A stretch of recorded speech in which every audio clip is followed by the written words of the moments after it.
মেক্সিকোর দক্ষিণাঞ্চলে আঘাত হেনেছে শক্তিশালী ভূমিকম্প, যার মাত্রা ছিল 7.4। শুক্রবারের এই ভূকম্পনের পর উপকূলীয় এলাকায় জারি করা হয়েছে সুনামি সতর্কতা।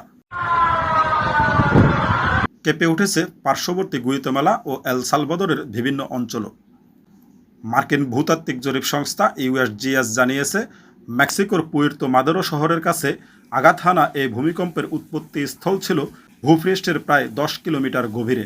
ভূমিকম্পের পর মার্কিন সুনামি সতর্কীকরণ কেন্দ্র জানিয়েছে, উপকেন্দ্র থেকে 300 কিলোমিটার ব্যাসার্ধের মধ্যে বিপজ্জনক সুনামি আঘাত হানার আশঙ্কা রয়েছে। ভূমিকম্পের তীব্রতায় গুয়াতেমালা সিটির বহু ভবন কেঁপে ওঠে। আতঙ্কিত মানুষ ঘরবাড়ি ছেড়ে রাস্তায় নেমে আসেন। স্থানীয় গণমাধ্যমের ফুটেজে দেখা গেছে, নিরাপত্তা প্রোটোকল মেনে সরকারি ভবনের কর্মীদের দ্রুত সরিয়ে নেওয়া হচ্ছে।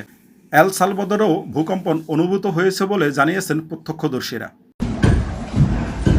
এদিকে মেক্সিকোর ওক্সাকা অঙ্গরাজ্যের গভর্নর সালোমন জারা জানিয়েছেন, রাজধানী এলাকায় ভূমিকম্পটি মাঝারি মাত্রায় অনুভূত হলেও এখন পর্যন্ত বড় ধরনের ক্ষয়ক্ষতির কোনো খবর পাওয়া যায়নি। তবে শক্তিশালী এই ভূমিকম্পের পর পরিস্থিতি নিবিড়ভাবে পর্যবেক্ষণ করছে সংশ্লিষ্ট কর্তৃপক্ষ। উপকূলীয় অঞ্চলের বাসিন্দাদের সতর্ক থাকার আহ্বান জানানো হয়েছে।